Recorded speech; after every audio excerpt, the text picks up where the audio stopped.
we learned how to enjoy life, even though we were dirt poor. And I had no idea how to make money. I was little. My parents did not know how to make money. And if I could go back to myself that back then, and for one thing, I would say, keep hope and don't give up. And then the second thing is like, there's a whole world out there that you can access with very little money. You just need to build that. You got to get to the point of freedom, like you just said, Stephen. And if not, you need to find a path that gets you to where you want to go. But if you don't know where you want to go, if you haven't named your number, you'll never get there. It's so true. And for many of us, we grew up broke and we had a motivation to create something different. And for some of us, they didn't grow up in that exact same kind of situation. But either way, it's a beautiful example of being able to understand where you come from and then passing those lessons along to other people. It's a reminder that, hey, there's a path here. This doesn't have to be your life if you don't want it to be. And clearly, you've gone down that path and have created something very different. So talk to us a little bit about financial freedom. Have you achieved it? Is it a goal you're working towards? Tell us why or why not. Yeah. So first answer is yes. The second answer is I just never, ever quit because I just enjoy working. I enjoy producing. I enjoy making a difference. That's one of the things that really brings joy into my life, as well as my wife and my kids. But, making a difference is what I get up to do each morning. And that's why I'm not sitting on the beach, enjoying the life of doing nothing. I am still out there working when I don't have to. I did residential real estate for, before 2008 crash. We made it through 2008 crash because our basis was really low. And so we could sell at a discount and still make money, which was fantastic. We were flipping homes, was also in the military. So I was doing that on the side, a couple, 2, 3 homes at a time, but thing never made me happy. But being what I was doing in the military, traveling the world, helping foreign militaries and governments improve their healthcare systems, that stuff made me happy. I really enjoyed that. Towards the end of that journey, I found out about commercial real estate. And I was like, why in the world have I not done this before? Oh, I have $0 and I'm an officer in the Air Force now.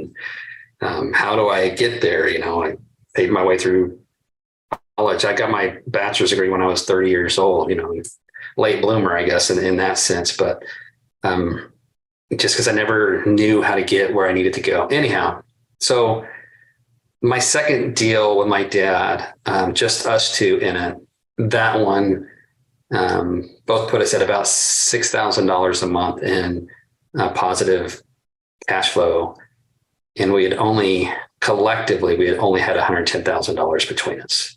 So we bought 2 projects. We got to financial freedom in 7 months, 8 months of work.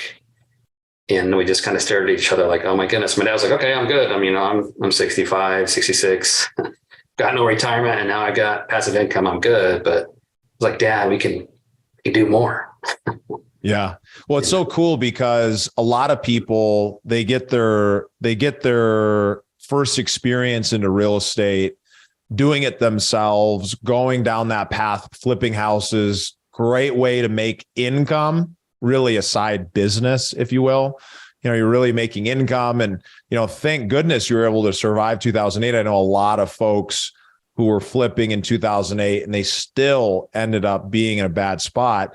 Yeah. But being able to come out of that and then apply some of those lessons, understanding this asset, this investment strategy of real estate, but then attaching it to an operating business that you're going to go out and do the work, go and find the deal and be able to really take your money plus your time to create that income. It sounds like after only 2 properties, you must have found the right kind of property to be able to create that kind of income. And then you were financially free. I mean, what did that feel like to be able to say, hey, I've got assets that now pay for my life, that pay for my lifestyle? It was just kind of unreal. He had flipped homes forever. I had flipped homes together or forever. And we just never got there. Single family homes is super hard to scale. I know people do it. There's a bazillion books out there and do this all in 30 days or less. And you'll buy your first 1,700 homes and be richer than ever. And that just, the reality is that's really difficult. It's really, really difficult. Doing it on just a couple of deals. We did mobile home parks, and still today we have mobile home parks in our portfolio. Dollar for dollar, they produce, a fantastic positive income. It's hard to scale unless you can put together a lot of cash and then go buy a lot of mobile home parks, then you can scale. It's much easier to scale in multifamily. It's much easier to professionalize in multifamily. So we did about, after we got there and decided to keep going, we had $0. So that's when I started finding out about syndication. And at that time, what's crazy, at that time, I was in charge of redeveloping a 500-bed hospital in Korea, and I was living in Alaska, and my dad was in Texas, and I was just flying back and forth between Korea and Alaska, and it was really challenging to keep work up with that and everything else. But knowing then that when I got out of the military, no matter what, I had this basis that I could live off of, that changes everything. I like to call it the point of choice. It's essentially the same thing as your freedom. Point in your life where your passive income overtakes your expenses. I can live for $6,000 a month. I don't need a fancy car. I don't need a fancy house. I can live with that, right? And now I make more than that. I don't need much. And so now I have the point of choice. I can decide what I want to do with my life. I'm free to choose.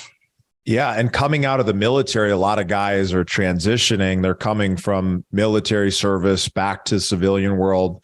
They've got to get a job. They've got to start working in this whole new environment. It's very different. And what it sounds like that really gave you is it gave you the ability to choose. Like you said, it really gave you the ability to be free to do whatever you wanted to do and be able to find a path and have some space to figure that out. That's one of the things that's beautiful about passive income, is that it really does give you that space to not have to do something right away. If I wanted to go live on the beach, I could have. I could have moved to Costa Rica. I have a friend who moved to Costa Rica, and he's enjoying it, and it's great.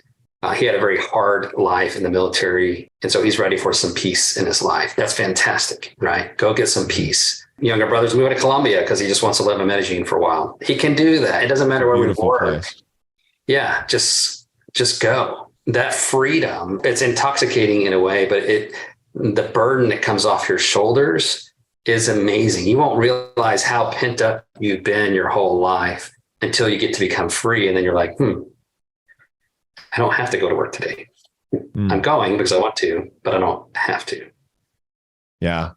It is absolutely a completely freeing feeling. And then you actually have to learn a new skill of how do you actually create that internal motivation and drive to then move you forward closer to other things that you want in your life, because now you don't have to do it unless you create like a new connection to something that's greater or more impactful or surrounded by how you're going to impact other people. So for you, what is your kind of ultimate life vision? What is the life that you're building towards and building right now?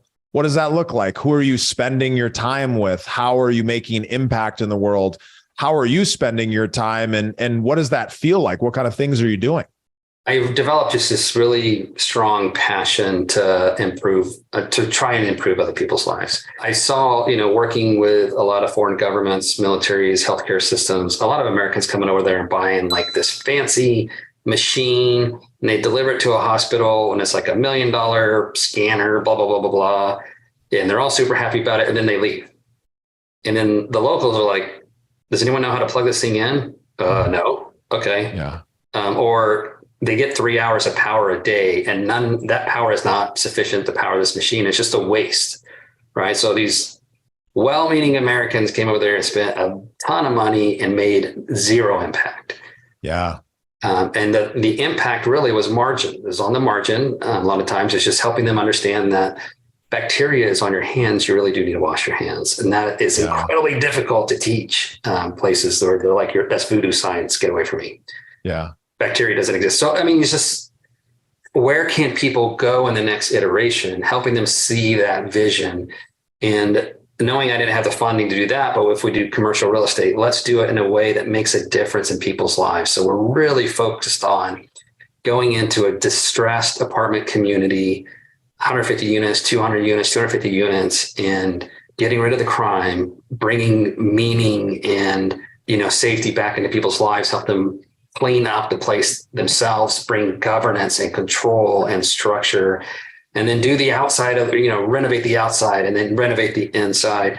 And it makes a huge difference, not only to the profitability of the property, but also to their lives. Health outcomes improve, educational outcomes improve, mental health outcomes improve. It's pretty dramatic.